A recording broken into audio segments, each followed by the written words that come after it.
రాను రాను ఇల్లు ఒక సత్రంలా తయారవుతుంది. ఏ గతి లేని వాళ్ళందరికీ ఉండడానికి గదిస్తున్నారు.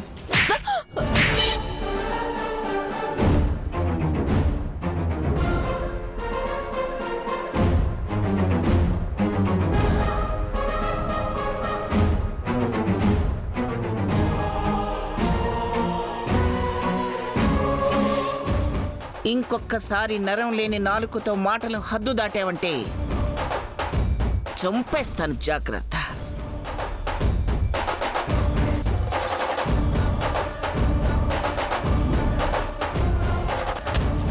అనుపమకి అమ్మవారి పూని కొంచెం నీరసంగా ఉండడం వల్ల ఈరోజు ఆలస్యంగా లేచి ఉండొచ్చు.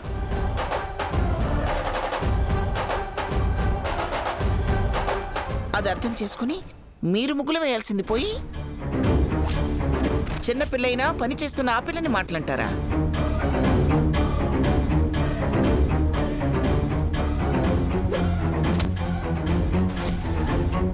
ఆ పిల్లని చూసి నేర్చుకో.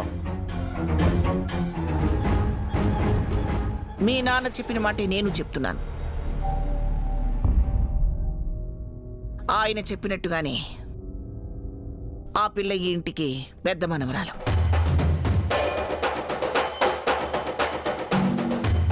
చిన్ని, ఇంకెవరికైనా కళ్యాణి స్థానం గురించి సందేహాలున్నాయా? అక్క చెంప మీద నీ ఏలుముద్రలు చూశాక ఇంకెవరికైనా సందేహాలుంటే తీరిపోయి ఉంటాయిలేమ్మా.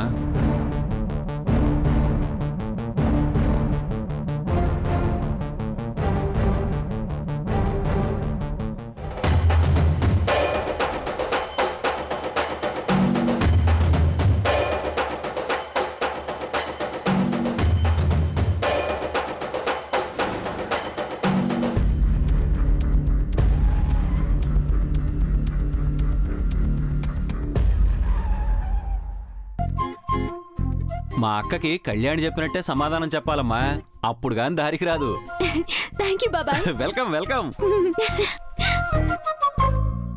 అనుపమ, ఈ రోజు నేను చిన్న ముగ్గే వేశాను, కానీ రేపు మనిద్దరం కలిసి పెద్ద ముగ్గు వేద్దాం, సరేనా? రోజు నీ కష్టం నేను పంచుకుంటానులే. ఈ ఇంటి మనోరాలని అమ్మా నాన్న ఒప్పుకున్నారో లేదో, మొదటి రోజే నన్ను అమ్మ కొట్టేలా చేసింది. దీన్ని వదలకూడదు. పొద్దున్నే ప్రేమతో టిఫిన్ వడ్డించాలి, కానీ ఇలా అత్తయ్య నీకు చెంపదెబ్బ వడ్డించారేంటొదినా? పల్లవి, నేనసలే కోపంతో ఉన్నాను, నన్ను కదిలించుకో. అయ్యో రామా, ఇప్పుడు నేనేమన్నాను వదినా? అనుపమమ్మంటే పాపం నోరులేంది కాబట్టి నువ్వెన్నన్నా కానీ మన్ను తిన్న పాములా కదలకుండా మెదలకుండా ఉండిపోయింది. కానీ ఆ కళ్యాణి శివంగిలా ఉంది. శివంగి పంజా చాలా గట్టిగా విసురుతుందంటొదినా. జాగ్రత్త అని చెప్పడానికి మాత్రమే వచ్చాను. సర్లే, ఇవన్నీ నాకెందుకు, నేనేం అనలేదు, మీరేం వినలేదు.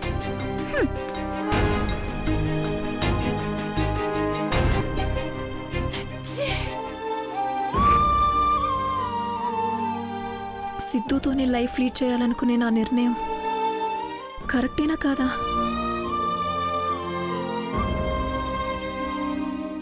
తప్పు చేస్తున్నానా?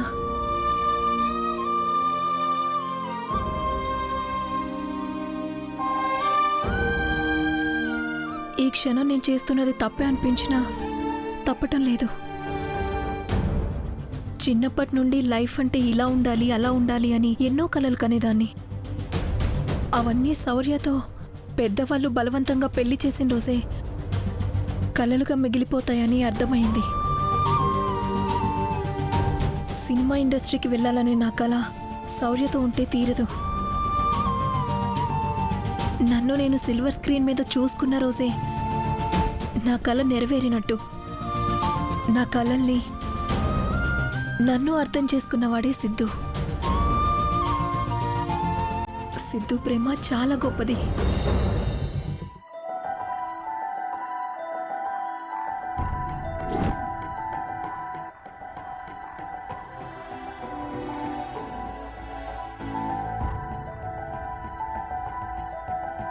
బేబీ కదులుతున్నట్టుంది.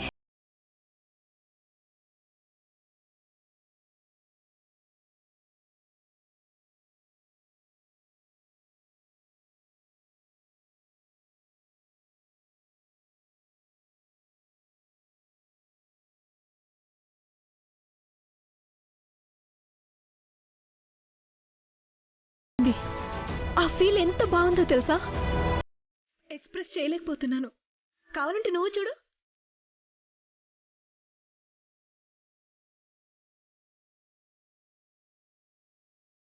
కదులుతుంది కదా? ఎలా ఉంది నీకు? చాలా బాధగా ఉంది.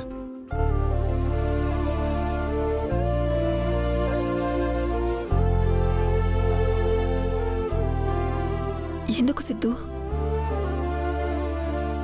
ఎందుకంటే ఏం చెప్పమంటావు శామ్? ప్రేమించిన వాడి కళ్ళ ముందే ప్రేమించిన అమ్మాయికి వేరెవడో తాళి కడుతుంటే ఆ బాధ ఎలా ఉంటుందో తెలుసా?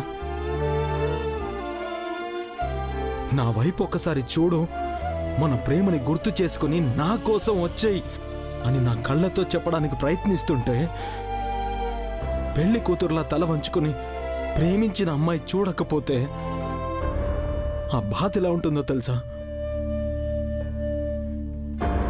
నేనుండాల్సిన స్థానంలో వాడెవడో ఉండి నీతో క్లోజ్గా మూవ్ అవుతుంటే నాకెలా ఉంటుందో తెలుసా శామ్? ప్రాణం పోతున్నట్టుంటుంది. ఏదో ఆ క్షణం ప్రేమించిన అమ్మాయి బాధపడకూడదని వచ్చి రాని స్మైల్ ఇచ్చి లోపల బాధని మింగేస్తుంటాం. కానీ అలా ఉండడం చాలా కష్టం శామ్. నిజంగా ప్రేమించిన వాడు ఎవ్వడైనా వాడు ప్రేమించిన అమ్మాయికి పెళ్ళై పిల్లలున్నా సరే కట్టుకున్న వాడితో సరిగ్గా ఉండలేకపోతుందంటే ఎత్తుకెళ్ళి మరీ పెళ్లి చేసుకోవాలనిపిస్తుంది. ఇదే ఇప్పుడు నేను చేయబోతోంది. మనం రేపే పారిపోయి పెళ్లి చేసుకుంటున్నాం శామ్.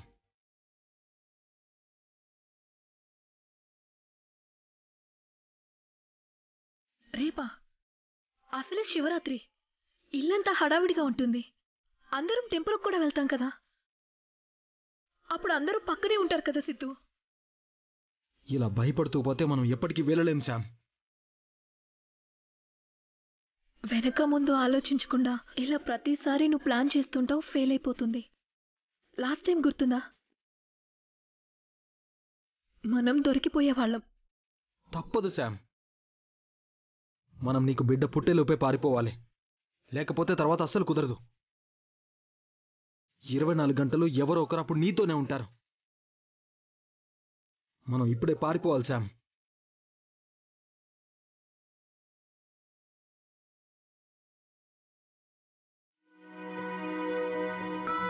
నీ కడుపులో పెరుగుతుంది నా బిడ్డ కాకపోయినా మన బిడ్డలాగే చూసుకుంటాను. అందులో ఎలాంటి సందేహం నీకు అవసరం లేదు. నాకు నువ్వెంతో నీ బిడ్డ కూడా అంతే శామ్. సందేహపడకు. నీ మీద నాకు ఆ నమ్మకం ఉంది సిద్ధు. Thank you Sam. ఈసారి మన ప్లాన్ మిస్ అవుదాం. అమ్మవారు నీ గురించి చెప్పిన మాటలు గుర్తున్నాయి కదా? సంపదకు గండం కాదే, సంపద వల్లే గండాలొస్తాయి. నీ వల్ల ఈ ఇంటికి ప్రాబ్లం రాబోతుందని చెప్పింది కదా. అంటే మనం వెళ్ళిపోతున్నామని అమ్మవారు కన్ఫర్మ్ చేసినట్టే కదా.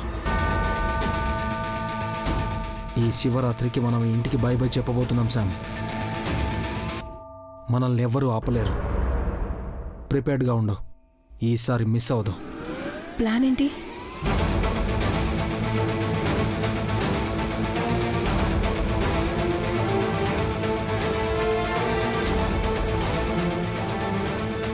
అర్థమైందా? అర్థమైంది. అందరూ గుడికి బయలుదేరాక నీకు కాల్ చేస్తాను. డన్.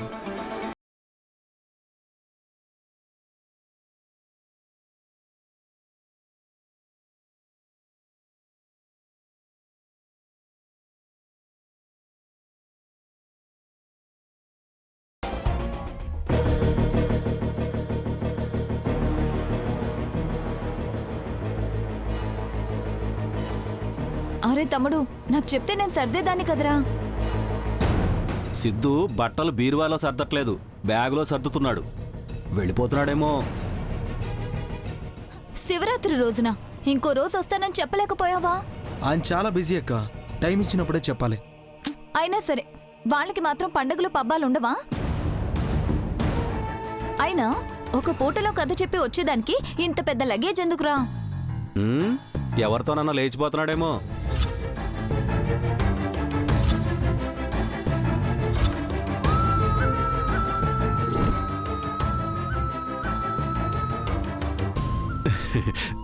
జోక్ చేశా. హే, మీ కొళ్ళు జోకులు ఆపండి. ఏరా తమ్ముడు, మళ్ళీ ఎప్పుడు నీ రాకా? ఫ్రెండ్ ఫారెన్ నుంచి వస్తున్నాడక్క. 4 రోజుల్లో మళ్ళీ వెళ్ళిపోతాడు. అప్పటిదాకా వాడి వెంటే ఉండాలని ఆర్డర్ వేశాడు. నిన్ను కూడా ఫారెన్ తీసుకెళ్తాడేమో అడగరా, అక్కడైనా సుఖపడొచ్చు. నీ మొహం, తనుండేది బాయ్ ఫ్రెండ్తో, గర్ల్ ఫ్రెండ్తో కాదు, సుఖంగా ఉండడానికి.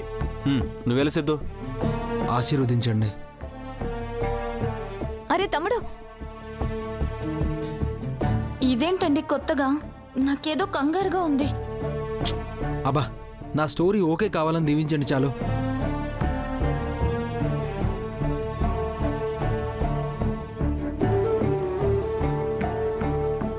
అనుకున్న కోరికలన్నీ నెరవేరాలి.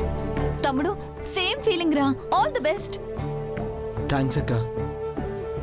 బావా, వెళ్తాను. వెళ్తాను కాదు, వెళ్ళొస్తాను అని చెప్పాలి. సారీ బావా, ఇక మళ్ళీ రాను. సంపద నేను వెళ్ళిపోతున్నాం. ఒకరోజు ముందే వెళ్తే ఎవరికి డౌట్ రాదని ఇలా ప్లాన్ చేశాను.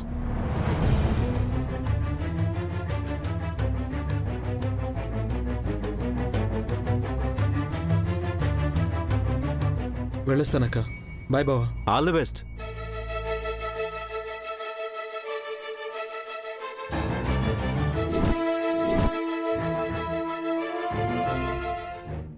సిద్ధు, నువ్వు చెప్పిన ప్లాన్ వర్కౌట్ అవుదేమో అనిపిస్తుంది. కానీ మనం వెళ్ళిపోవడం మాత్రం గ్యారంటీ. మన ప్లాన్లో చిన్న చేంజ్. నేను అందరితో గుడికి వెళ్ళను. ఇంట్లోనే హెల్త్ బాగాలేదని ఉంటాను. అందరూ వెళ్ళిపోగానే నువ్వు వచ్చి తీసుకెళ్ళు.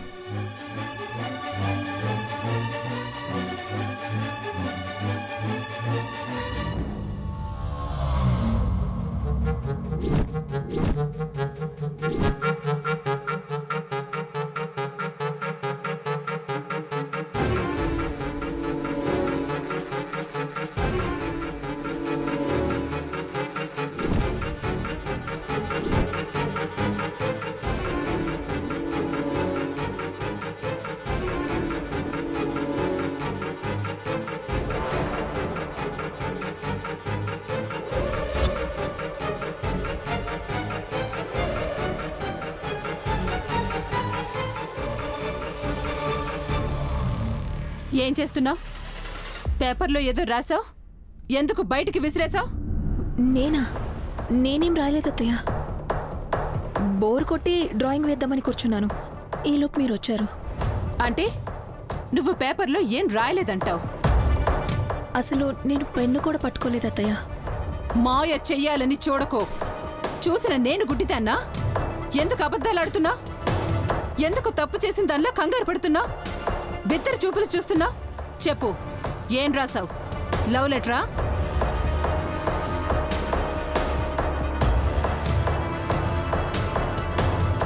లవ్ లెటర్ ఏంటత్తయ్య? బాగా నటిస్తున్నావు.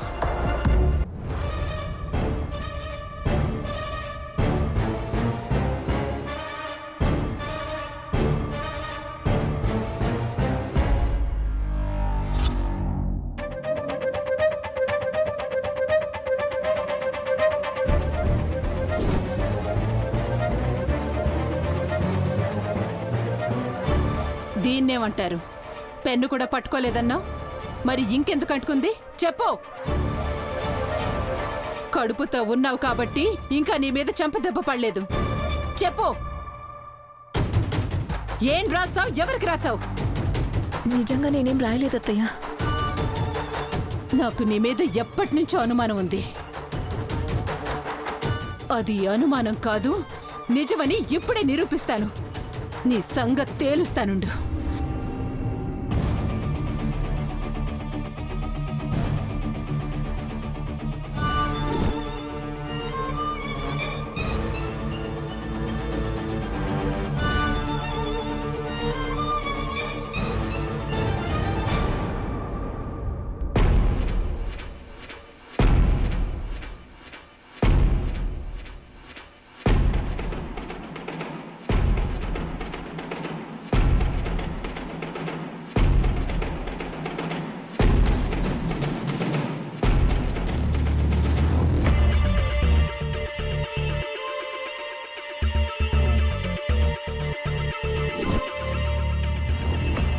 ఏంటి మాస్టారు ఈ పేపర్ సందేశం? ఎవరు పంపారు?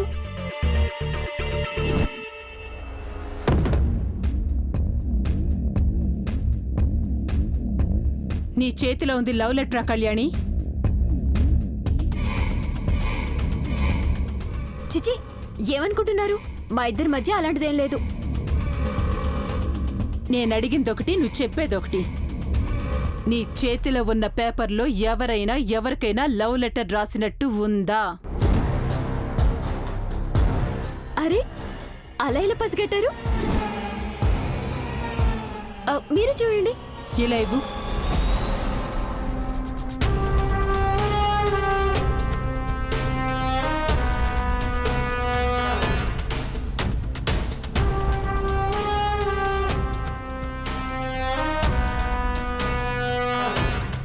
మీరు పేపర్ చూడగానే మీకు నచ్చిన స్టోరీ రాసేసుకుంటున్నట్టున్నారు. మీరు ఊహించినట్టు ఏమీ లేదు. 9 అని నంబర్ వేసుంది.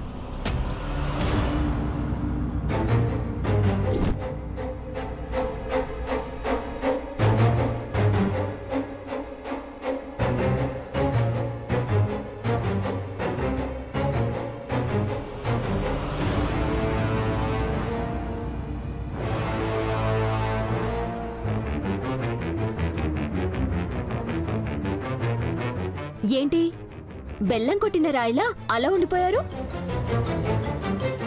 అయినా ఈ ఇంట్లో లవ్ లెటర్స్ రాసుకునే వాళ్ళు ఎవరున్నారు? ఒక్క సిద్ధుకే కదా పెళ్లి కానిది. నా అనుమానానికి కారణం కూడా వీడేలే.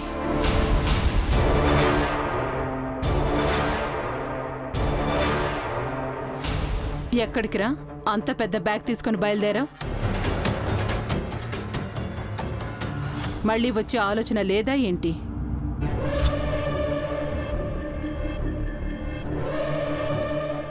ఎందుకు రాడు? వచ్చేస్తాడు వదినా.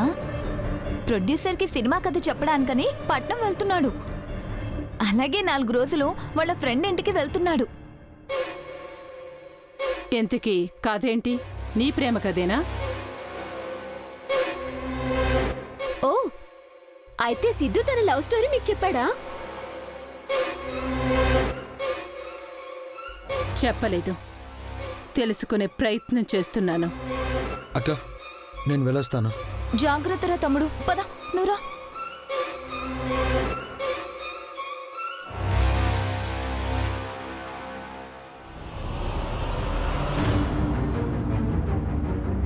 అనుపమ ఒంట్లోకొచ్చిన అమ్మవారు సంపద వల్ల ఈ ఇంట్లో ఏదో జరగకూడదు జరుగుతుందని చెప్పారు.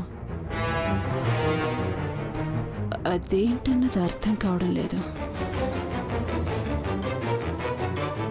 ఈ 9 అనే నెంబర్లోనే ఏదో ఉంది.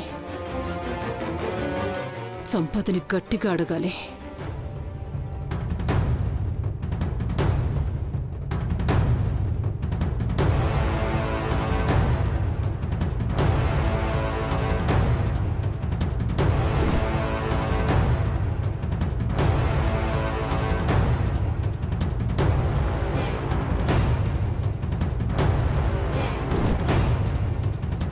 ఈ నెంబర్ ఏంటి సంపద? ఏం రాయాలనుకున్నావు? ఎవరికి ఏం చెప్పాలనుకున్నావు? నాకు అబద్ధం ఎందుకు చెప్పావు? 9 అంటే ఏంటి అర్థం? 9వ తేదీనా లేక 9 గంటలకా? చెప్పు. ఏమైంది సంపద? ఎన్నో రోజుల నుంచి అనుమానంతో అడిగాను, కానీ ఈ రోజు ఇదిగో ఇది చూసి అడిగాను. సంపద వాళ్ళకు తేడాగా ఉంది. ఎవరికో లవ్ లెటర్స్ రాస్తోంది.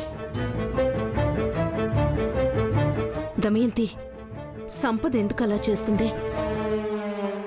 ఒక పక్క తను ప్రెగ్నెంట్ అనే విషయం గుర్తుందా? ఇలాంటి టైంలో తన మనసు బాధ పెట్టడం నీకు సమంజసంగా ఉందా? అమ్మా మహాతల్లి, తమరాపండి. నీ జీవితంలా నా కొడుకు జీవితం నాశనం అవడం నాకు ఇష్టం లేదు.